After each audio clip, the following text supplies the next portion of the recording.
Valeu, torcedor. Obrigado pelo teu carinho e pela tua audiência aqui com o nosso canal. Gurizada, eu quero convidar vocês pra gente tentar fazer uma reflexão de tudo que a gente viu após a partida contra o Juventude agora na última quarta-feira, porque como esperar resultados diferentes sendo que estamos fazendo a mesma coisa? Como esperar resultados diferentes quando a receita é a mesma, né? Se tu faz um bolo com aquela receita e tu seguir a mesma receita, tu vai fazer um bolo novamente? Correto? Então, como que a gente vai ter um resultado diferente se a gente fizer a mesma situação, a mesma coisa que a gente vem fazendo? Eu chamo a atenção pra vocês por tudo que aconteceu após o jogo. E a primeira coisa que chama a atenção, claro, e a primeira coisa que eu quero pontuar com vocês nesse vídeo, foi o finalzinho do primeiro tempo. Quando o Bright White ele vai pra entrevista com a televisão e fala que os jogadores não colocaram em prática o que foi treinado. Que os jogadores não jogaram nada, que o Grêmio não jogou nada após o gol. Depois, na zona mista, a mesma situação. O Bright White ele repete o que ele disse, que os jogadores não colocaram em prática o que foi treinado, que não colocaram o que foi feito durante a semana, e o Grêmio acabou não jogando nada. Depois, eu digo segundos depois, talvez até no mesmo momento ali, o Reinaldo também, na passagem ali na zona mista, concede uma entrevista para os colegas ali da imprensa e fala a mesma situação, que não foi colocado em prática o que foi treinado durante a semana e o que foi pedido pelo Renato no intervalo. Que a bola fosse colocada no chão, que os jogadores saíssem, que os jogadores jogassem, que os jogadores abafassem, fossem para cima do Juventude. Bom, aqui nós temos dois jogadores que têm voz ativa no vestiário, Bright White principalmente, um jogador que é marcado por ter aquela vontade, né, por falar muitas vezes nos microfones, chamar o torcedor. Bom, ele foi o cara que a direção escolheu para ligar pro torcedor, para chamar o sócio pra arena, né? Então não é à toa que ele tem essa situação de falar. E quando ele vai para falar, ele fala o que ele tá pensando. Então é um cara que ele não vem com meias palavras. Sempre quando ele vem para conversar, ele acaba soltando alguma coisa que a gente pode levar em consideração. E nessa situação nós temos duas frases, duas alegações que vão na mesma situação, no mesmo destino, que foi treinado durante a semana, mas não foi colocado em prática no jogo. No primeiro tempo, com o Renato pedindo no intervalo, no segundo tempo também não foi colocado em prática. Bom, aí a gente avança, tá? A gente avança. A direção diz que não tem vestiário rachado. A direção diz que não tem problema nenhum, que tá todo mundo fechado com o Renato. O Renato vai para a coletiva e diz o quê?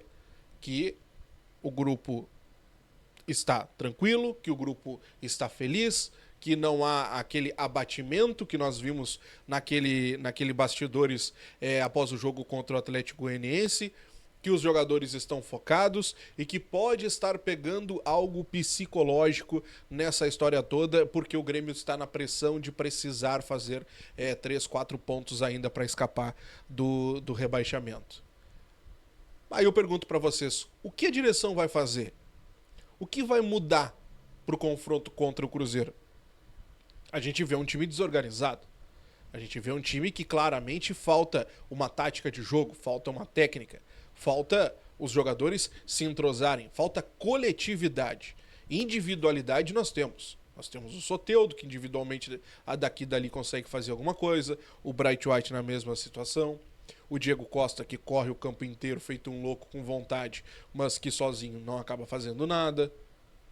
Nós temos individualidades, nós temos. O que falta é coletividade.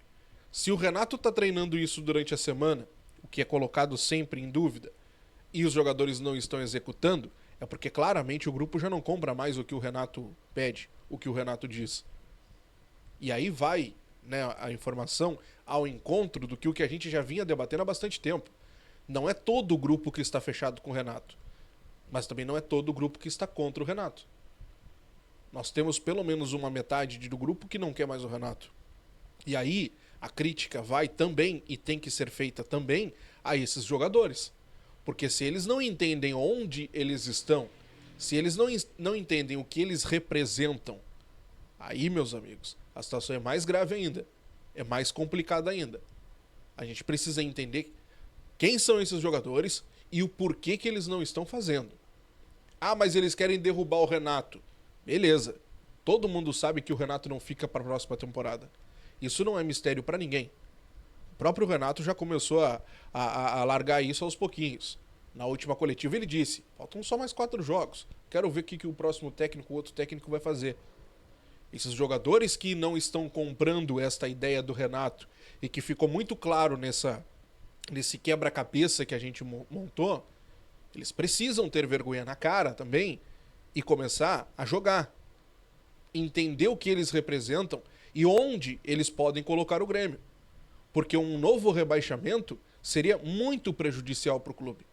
Por mais que a direção seja incompetente, por mais que a direção não tenha tirado o Renato quando ele não apresentou resultados satisfatórios desde a eliminação e tudo mais, por mais que o Renato não seja o técnico dos sonhos da grande maioria, esses jogadores também têm responsabilidades. E um rebaixamento marca a carreira deles também. Quem são esses jogadores? Esses nomes precisam ser colocados. Um grupo de jogadores derruba um técnico. A gente viu claramente o que aconteceu com o Flamengo recentemente. O Flamengo do Tite era um Flamengo burocrático, um Flamengo que não jogava nada, um Flamengo que não queria nada com nada. De um jogo para o outro, com o Felipe Luiz, o Flamengo começou a jogar bola, os caras começaram a ir para cima, começaram a ter jogada, começaram a ter vontade.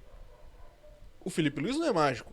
Ele em uma semana, em 3, 4 dias, não ensinou jogadas aos jogadores. Muito provavelmente situações que já era treinada com o Tite, mas que não eram colocadas em prática. Aí, Diogo, tá comentando sobre o Flamengo? Tô colocando a situação do Flamengo como é uma possibilidade que seja nossa também. Ah, tu quer dizer que o Renato, então, tá treinando isso, treinando um monte de coisa? Não sei, eu não vejo treino. Não vejo treino. Mas o que eu quero dizer é que esses jogadores têm responsabilidades. Esse grupo de jogadores tem responsabilidades. E esse grupo de jogadores precisam entender o que eles representam, onde eles estão e o risco que eles estão correndo. Ou melhor, que eles estão colocando o Grêmio para correr. Não só esses jogadores, como a direção, como o técnico. O Renato não fica para a próxima temporada. Esses jogadores, a grande maioria, fica. Eles ficam. E ganhando bem. Muito bem. Nenhum deles, com toda certeza, vai aceitar reduzir salário para jogar uma Série B. Então vamos lá, né? Nós temos muitos culpados nessa situação.